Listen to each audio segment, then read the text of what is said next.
a full-time medical practice and finding time for home and family life. Most physicians find that's about all they can handle.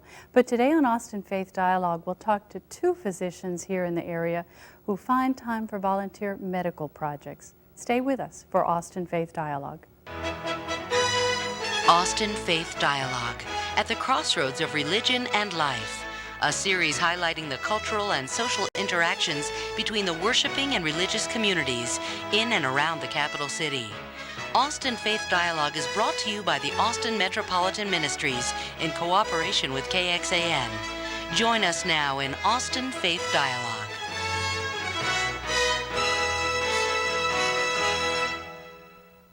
Welcome to Austin Faith Dialogue. I'm Sandy Wilder, your host today. We have two guests, physicians from the Austin area. First, Dr. Pat Beckham, who's a local plastic and reconstructive surgeon, and then Dr. Robert Rock with the Eye Institute of Austin and an ophthalmologist. Correct title? Eye surgeon. It's good to have both of you and to talk about what you do with your spare time, such as it is. Let's start with you, Dr. Rock, and have you talk a little bit about the medical projects you've been involved in, and later on we'll see some slides and explore a bit more. But where have you been and what have you done? Well, I've been to 14 different countries on projects lasting from 2 weeks to 3 months when I wasn't so busy. We call them working vacations. I usually go with a team of eye care professionals. Sometimes I go alone. I have friends who are medical missionaries that either want me to help them for a month or better yet, give them a vacation. So I guess it's a vacation. When I return home sometimes my patients complain about not being seen. They say, well, I sure hope you enjoyed your vacation. So it's a working vacation. I'm sure it is. And I wonder what for you was the motivation, because I'm sure you had your hands full with your practice, with home and family life and other kinds of interests. And not everybody chooses to volunteer time. What was it that pulled you to do that? I'd given thought of being a medical missionary at times, but I went to school with several physicians who became medical missionaries, and it started out with them saying the need was great and could I come at a certain period of time. So it was mainly their attraction. Plus, you can't work all the time. Everyone should give away some of their services.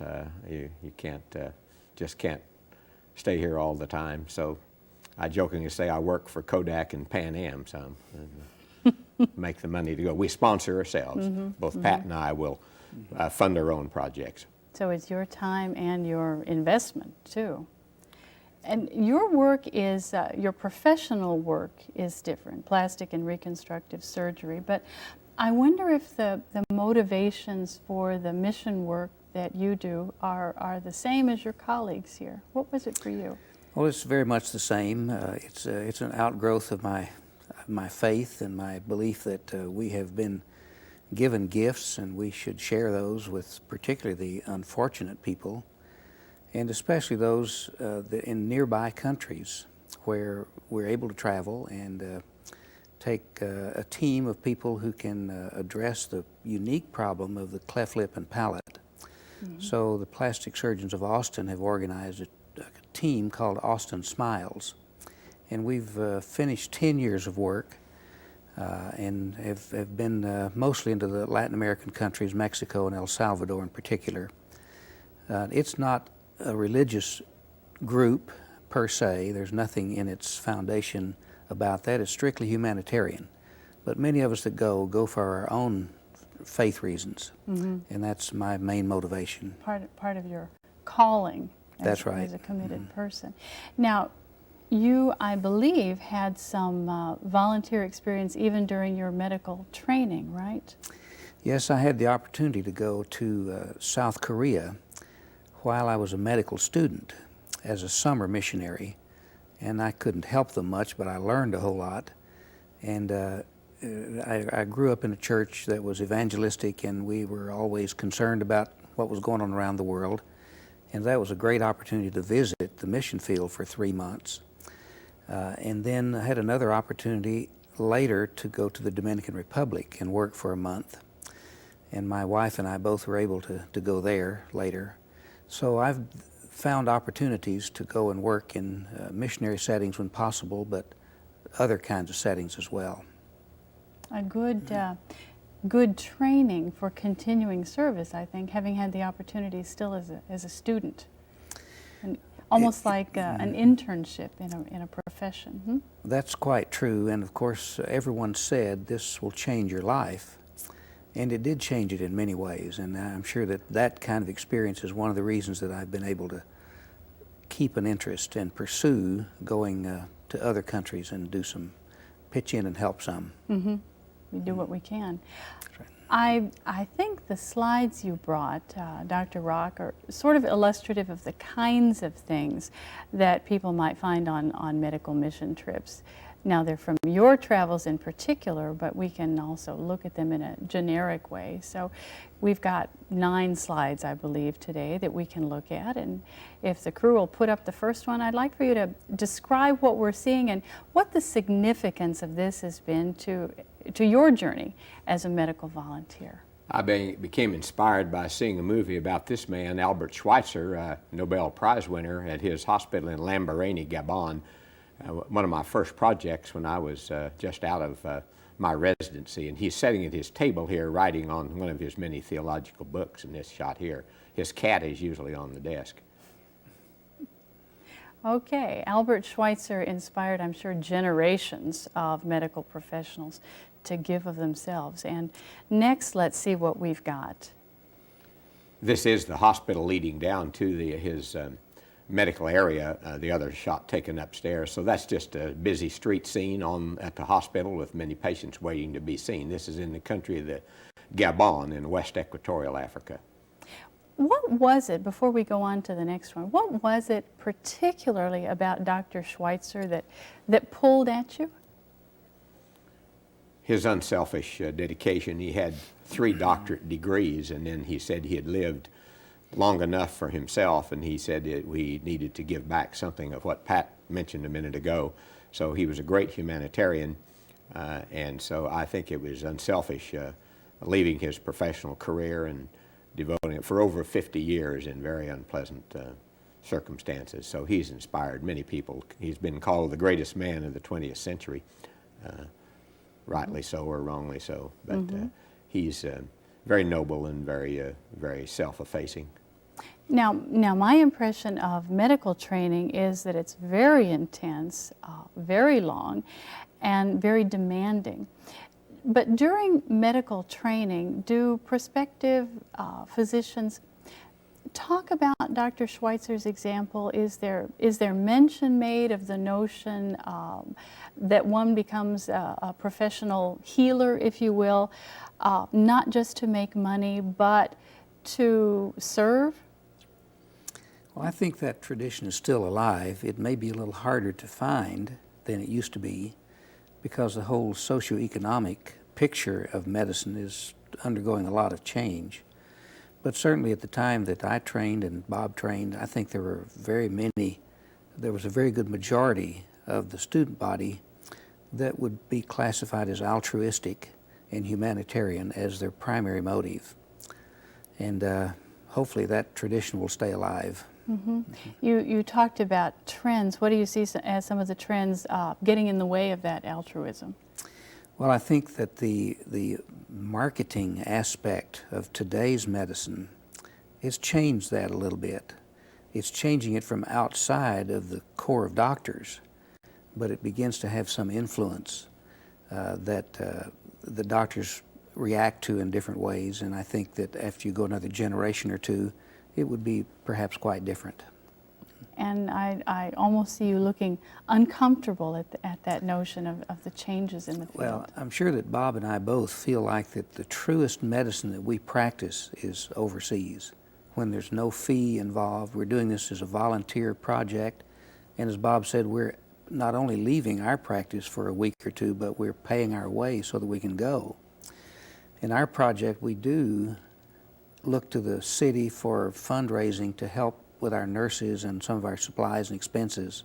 And there's a fundraising arm out there, but that's not for us particularly, because we always want to pay our own way and make that contribution.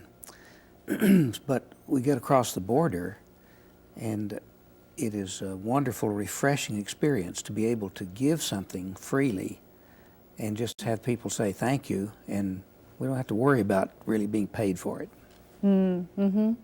I like that notion that the truest medicine you practice is overseas, is international. How does that notion strike you? Well, if you have an eye problem in Austin, there's 55 ophthalmologists in Austin. When I was in Nigeria with a population of 55 million, there were 8 eye surgeons in Nigeria. I had a pretty big practice in Nigeria, 1/8 of 55 million. So you serve people who would not ordinarily get the service. It's not that they can go down the street if I'm not in and get very good service. We serve people who, by and large, would not have that service available without traveling, and travel's a real problem. So we're not competing with anyone over there. And that thank you, as Pat said, is really what makes it worthwhile. We receive more than we leave. I'm not being immodest. I take more from the people and the gratitude than we leave in the form of our technical skills will pass away, but the heartfelt thanks that's it. That makes you tick. And literally changing people's lives. I think we have time for another couple of photographs here before the break. There, and describe what's happening here. We will have anywhere from 900 to 1,000 people present themselves each morning to be seen. This is part of a line in Ecuador, and only a small bit of the line, but we do a fast screening, and we can screen about 900 people a day, pulling out the ones with the greatest need. It's like an emergency room. You take care of the sickest people first, and so with a team of optometrists, ophthalmologists, and opticians, we're able to serve great numbers of people in a mass production basis. And yet still see everyone, right? You don't turn anyone away? We turn no one away. They may have to wait till the next day and stay all night in line, but they're eventually seen. No one's turned away. Okay, let's look at one more. Just an operating scene. It could be here, could be this happens to be in Honduras. That's a portable microscope that I take, which I still own. It's been more places than a lot of tour guides for eye surgery. So that's one of our portable microscopes. Okay, thanks. The notion of that many people standing in line, which doesn't happen in your practice, what does it feel like to know there are that many people depending on you? Well, it's a powerful feeling. There's a lot of emotion involved, especially when there are the types of operations that we may not be able to do on that trip. Because even though we talk about just doing cleft lip and cleft palate, they do bring other things in hopes that somehow we might be able to work them in. And so we do have to put some of them off. We have to tell some of them we're not equipped to do this operation. Some of the operations require a lot of follow-up. And part of our task is to build a team locally that eventually would be able to do the things that we do. And it involves speech therapy and the dental work that would go with the cleft palate problem. So we're hoping, to eventually have a setup that we would not be necessary. And we've gone some distance at that, and the anesthesia people that go with us work with their anesthesia people. So it's a vast group. Working quickly. We'll come back for more questions just in a minute. Stay with us for the second half of Austin Faith Dialogue.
glad you're with us for the second half of Austin Faith Dialogue. I'm your host, Sandy Wilder, and we've been talking with two medical professionals about their volunteer work. Dr. Pat Beckham in plastic and reconstructive surgery, and eye surgeon, Dr. Robert Walk. Good to have you. And looking at pictures of your work and talking about feelings and needs. Let's see if we can call something else up here, another slide of where you've been, and talk about this experience in your professional career. There we go. Still another long line, and this happens to be in Nicaragua. We were there during the FLN uprising when the ostensibly communists took over Nicaragua. We were never treated any nicer. The young soldiers just looked after us, and so we stay apolitical. When we travel in these countries, we simply have to be apolitical. But again, endless lines everywhere you go. It's, the people waiting and expecting sometimes more than we can deliver, as Pat said, but you can always give a smile and a shake on the arm and some happy drops, we call them. And while we're looking at this, you say we. Who is the we usually?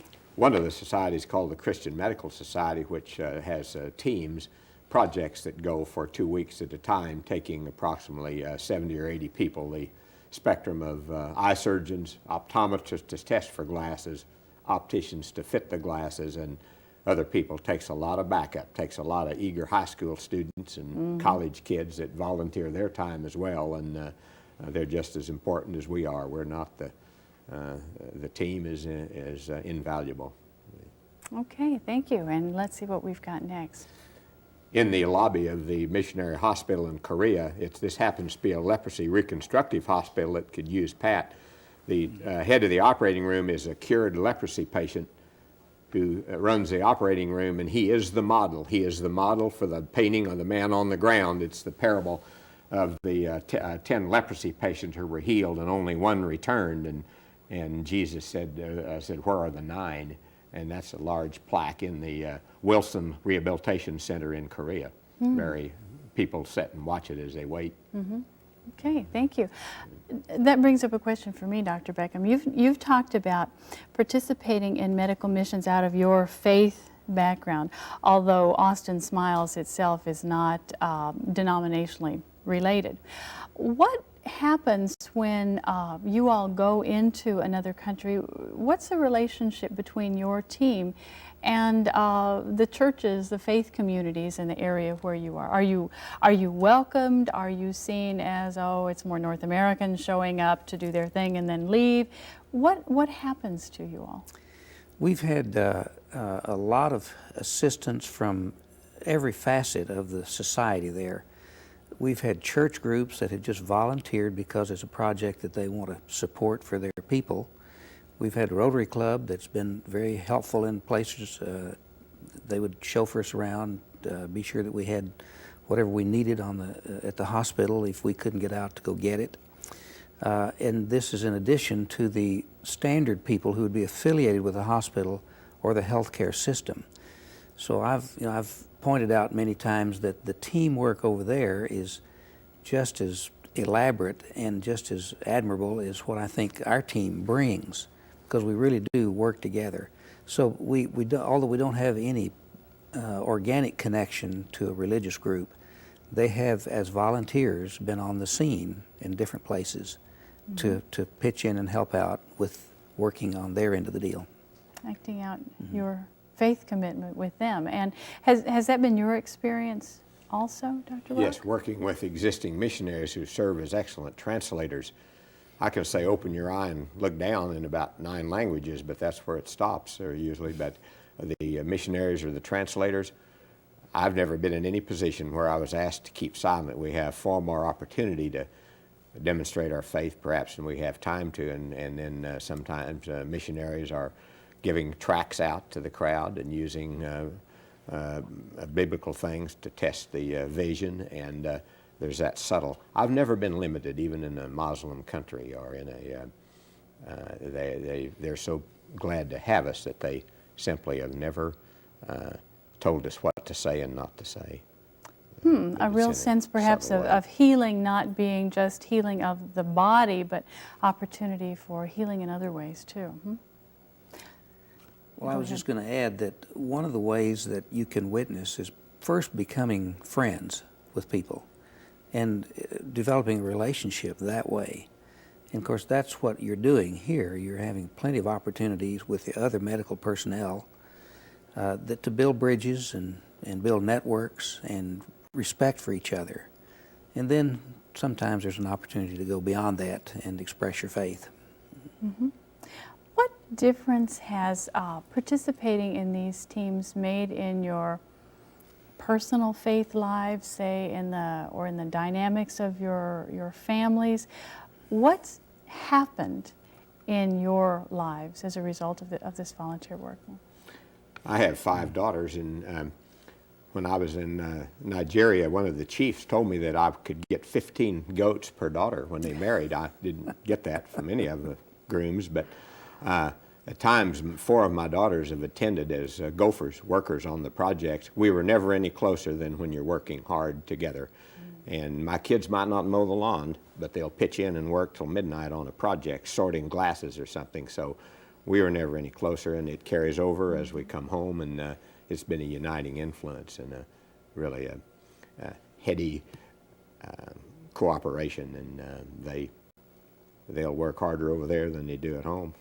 And an influence on their lives too, what they've chosen to do as adults? My oldest physician daughter is at this time on a missionary project overseas at this time, and they've all followed up, and I believe it has influenced their life and choice of priorities in their churches and in their personal lives. So it makes a rather indelible appearance when they see their family working, and I wouldn't take $1 million for the influence on my daughters. What a seed planted. And how about in your experience, Dr. Beckham? What's been the result of your involvement in Medical Mission? Well, my children are a little younger than Bob's, but one of my sons has been on 2 different trips, and I think he would say that it profoundly affected he's still in college, but he's was very impressed going on a trip like that. My other son is scheduled to go later this month in June. We have a trip to El Salvador, and my wife, that son, are going to accompany me then. And my wife's been on a couple of trips before. It's a little hard for her to get away, but she really likes to go. And there's, like Bob says, there's plenty of things to do, and they just pitch in, and you have a renewed energy to work from dawn till dusk if need be, when you see such a need. So it's been a profound experience for everybody that goes. What's happened as a result of your involvement in your circle of colleagues? My impression is that not every practicing physician chooses to volunteer time.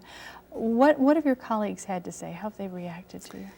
Well, among the plastic surgeons in Austin, I think a unique thing has developed because all of the plastic surgeons have participated, not always going on trips, but some other way, fundraising, providing some other support, and covering for those of us who are on a trip, because somebody has to take care of your patients while you're gone. So it has been a really unifying experience, and I don't suppose there's a city in the world where the plastic surgery community is as cordial and cooperative with each other as in Austin, Texas. And that's because of this project, I think, as well as just starting off be a good group of plastic surgeons. We have some men and some women, and but it has really grown to even be a better relationship because of this project. I think that's unique. And the same with our anesthesiology colleagues, which we greatly appreciate because they take their time and do the same as we do. And we couldn't do it without them. Just to be able to go down there and not have to worry about a little baby going to sleep and waking up okay takes a big load off of our minds to do the surgery. Yes, it does. And that's been a real big help with the anesthesia groups. And in the eye community, do you sense that same kind of support for each other, interest in service? Some of my friends say, well, I wouldn't want to do it. I like to stay at the Hilton when I go, but Many of them will donate instruments, collect eyeglasses in the eyeglass program, and so I would say basically good support.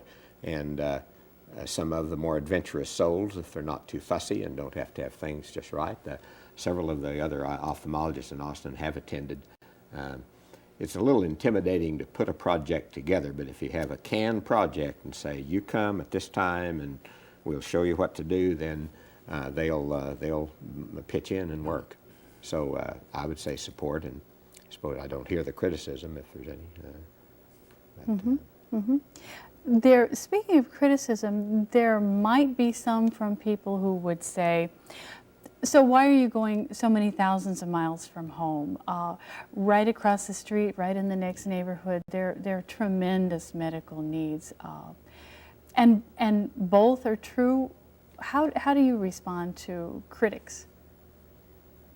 Well, I remind them that those people in those areas were their only source of help.